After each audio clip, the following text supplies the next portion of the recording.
Hello friends, good morning, happy Sunday, and today we're going to resume our live reading of Magnifica Humanitas, the Encyclical of Pope Leo XIV on safeguarding the human person in the time of AI. This is now part 7. We are now in paragraph 51. The problem of unemployment. If you are ready, let's read. The problem of unemployment. Saint John Paul II recognized that unemployment is a grave evil. Indeed, when it reaches massive proportions, it becomes a true social calamity that especially requires the state to exercise responsibility. Today, amid the Fourth Industrial Revolution, this concern is even more acute, as innovation is often pursued solely for reducing costs and increasing profits. In some contexts, there is a legitimate fear of a significant and rapid contraction in available jobs that would create a chain reaction, deeply impacting families, young people, and local economies. In many sectors, this can already be seen in new forms of job insecurity and inequality, characterized by outsized remuneration for a highly specialized minority alongside declining wages for a large portion of the workforce. It is certainly desirable for technology to relieve humans of arduous, repetitive, and dangerous tasks, and to provide intelligent support for human activity. Yet the protection of employment opportunities and the irreplaceable role of the individual must remain the general rule. The pursuit of greater profits cannot justify choices that systematically sacrifice jobs, because the human person is an end, not a means, and the economic order must remain subordinate to human dignity and the common good.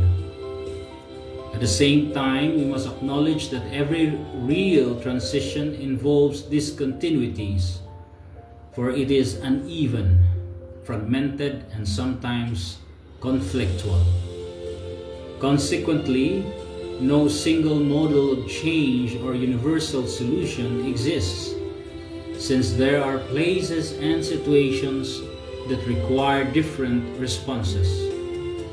Given the inequality that characterizes our world, the spread of AI and computational systems produces varied effects in different places.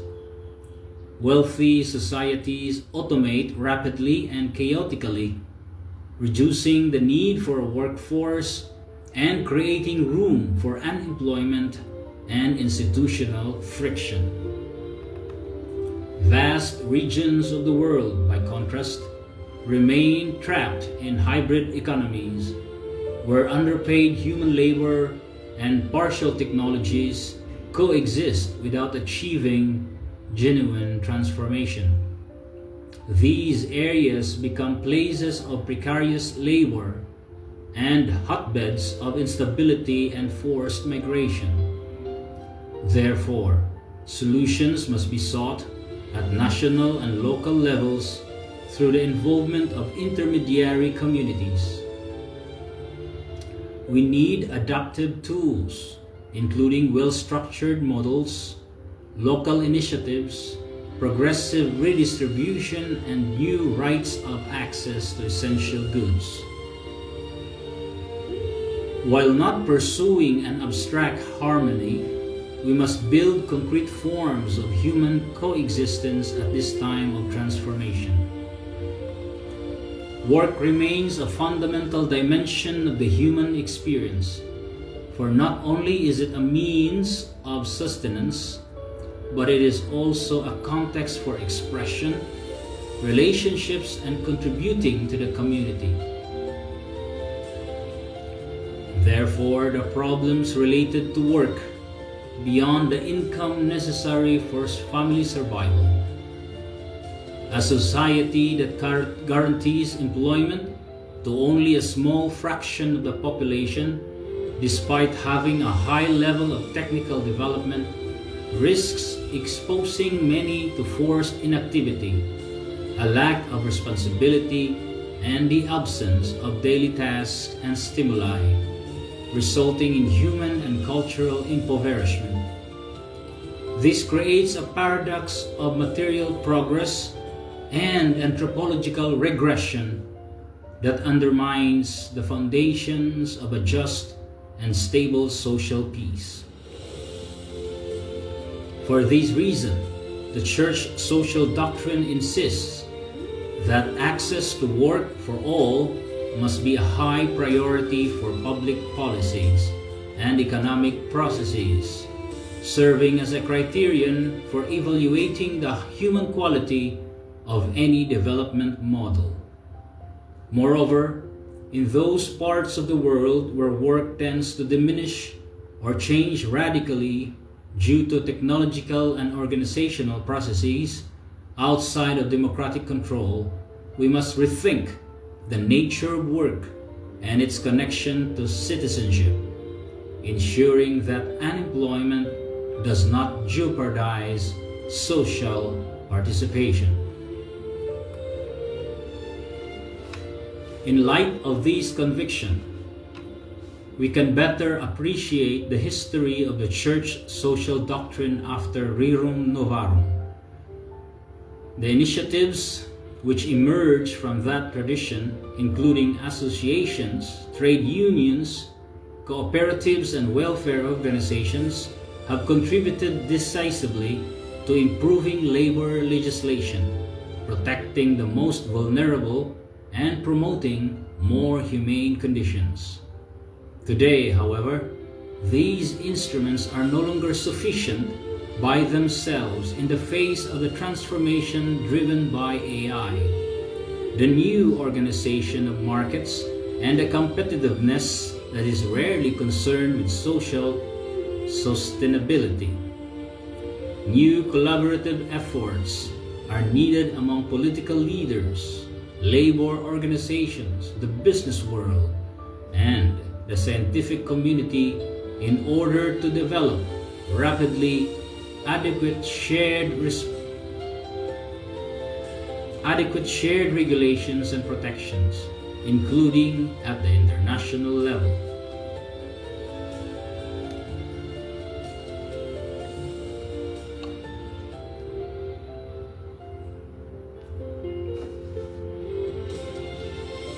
Labor unions, which the Church has consistently supported, are called upon to be open to new types of employment and the corresponding needs of workers in order to represent and defend them.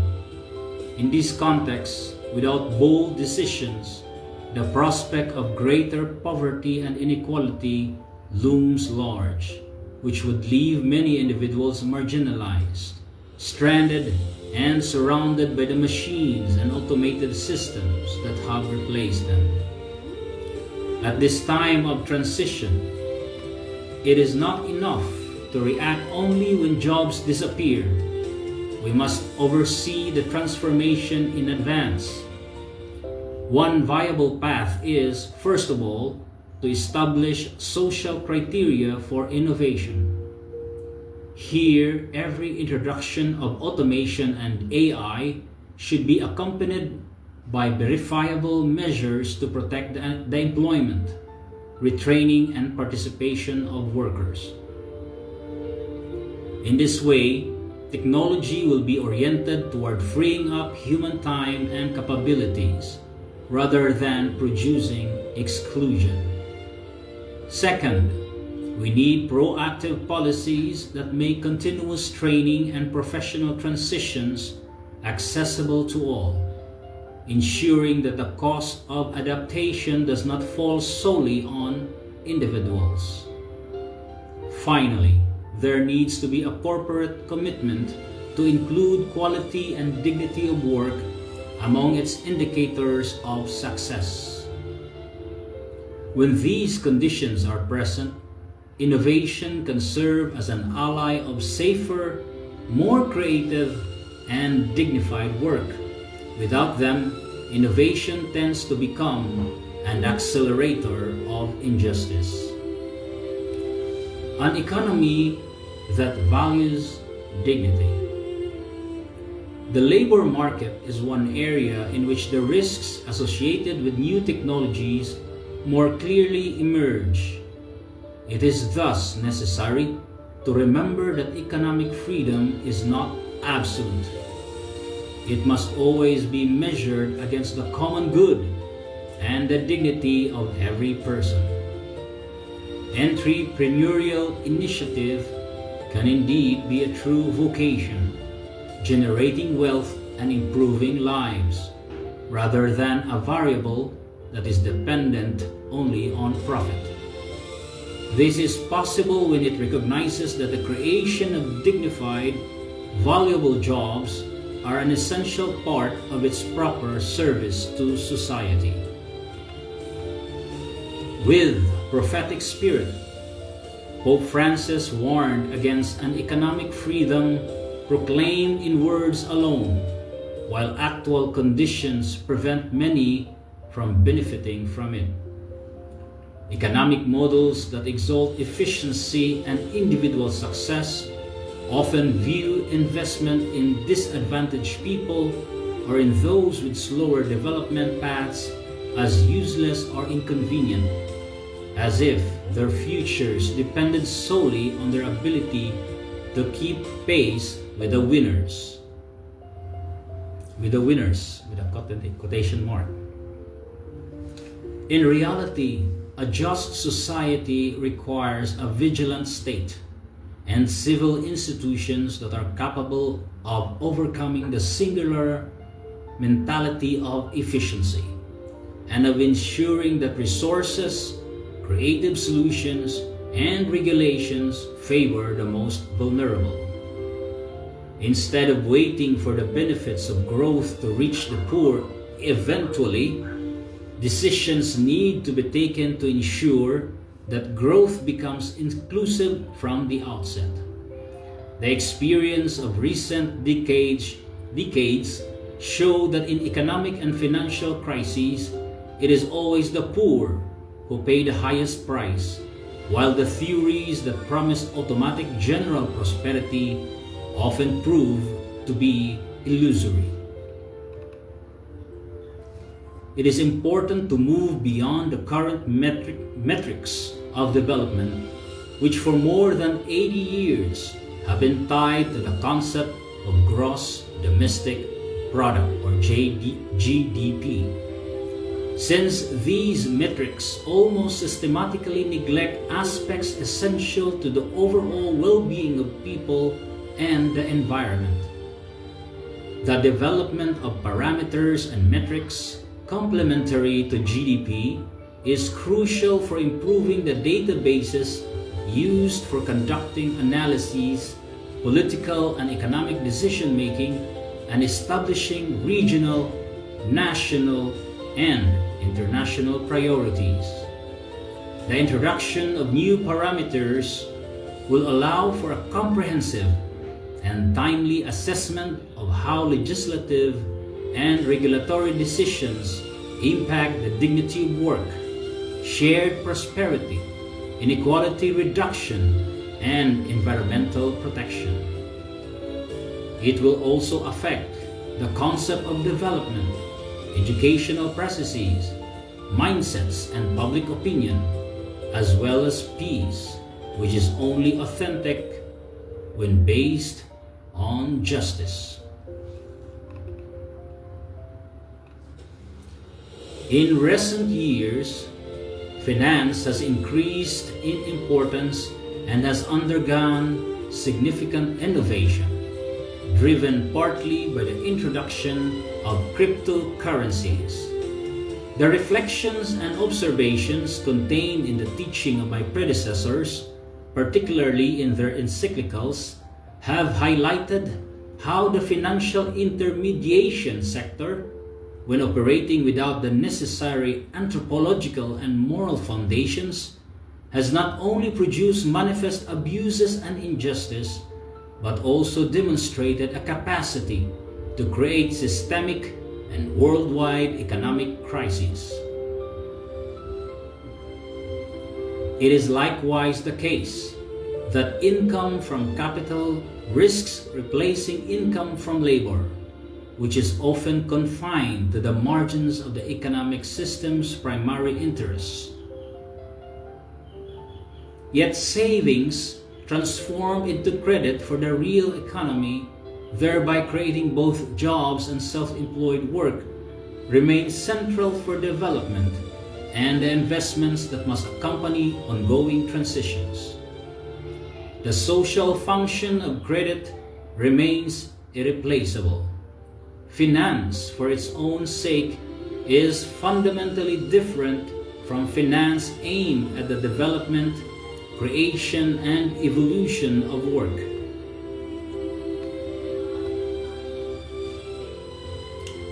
This perspective needs to become part of a broader view of global dynamics. While the world's wealth has grown in absolute terms, it is increasingly concentrated in fewer hands, widening inequalities both within and between countries. There are a few who have too much and too many who have little. That is the logic of today. Scientific and technological advances, even in the medical field, are not easily accessible to the vast majority of people, as was dramatically demonstrated during the recent pandemic. While some regions spend heavily on superfluous interventions or dreams of individual enhancement accessible only to a select few, other parts of the world lack the essential equipment needed to save millions of human lives. To think that new technologies will automatically benefit everyone is to ignore the evidence. Unless transformations at the design stage prioritize the prevention of new and further disparities, technological progress will inevitably produce structural inequalities. Today, justice requires access to the benefits of innovation, including care, knowledge, tools, and opportunities. Just laws and methods of redistribution are certainly necessary for correcting imbalances, including tax systems that lighten the burden on the weakest and ask for more from those with greater resources. However, the pursuit of social justice should not be considered a separate issue that follows only after the production of wealth, as if the economy existed solely to create wealth, with politicians only intervening afterwards in order to distribute it. Indeed, justice concerns every phase of economic activity, from resource acquisition to financing, and from production to consumption. Every choice has moral consequences. More than ever, in the age of AI and robotics, it is no longer possible to rely solely on the invisible hand of the market. Politics has the task of orientating economies and technologies to the common good, promoting dignified work, social inclusion, and an equitable distribution of the benefits of innovation. Since many economic decisions transcend national borders, there is also a need for international cooperation capable of defining common strategies, especially in favor of the most vulnerable countries and people. In order to promote development and overcome welfare dependency. The thinking behind these choices is the immeasurable dignity of every person, the common good, and a world truly governed for everyone. The interdependence between peace and development, as St. Paul VI prophetically wrote in 1967, remains applicable today, for prosperity contributes to building and reinforcing peace only if it is widespread, inclusive, and sustainable. This will be our last paragraph for part 7, and then we'll resume maybe tonight if I have the time. So, last paragraph of part 7, this is paragraph 164. In practical terms, in the age of AI and robotics, ensuring that the economy favors human dignity means adopting certain criteria for firm action. First, transparency and accountability. When data and algorithms influence credit distribution, personal selection, or access to services and opportunities, it is necessary that decisions be understandable, contestable, and subject to oversight, so that individuals are not reduced to mere profiles. Second, inclusion and access. The benefits of innovation must be paired with investments in skills, infrastructure, and essential services to ensure that technology does not widen the gap between those who have and those who have not. Finally, measures to ensure equity, taxation, social protection, and industrial policies must correct the imbalances created by the concentration of wealth and power. Indeed, these criteria do not constitute a curve on innovation. Instead, they make it civilized and humane.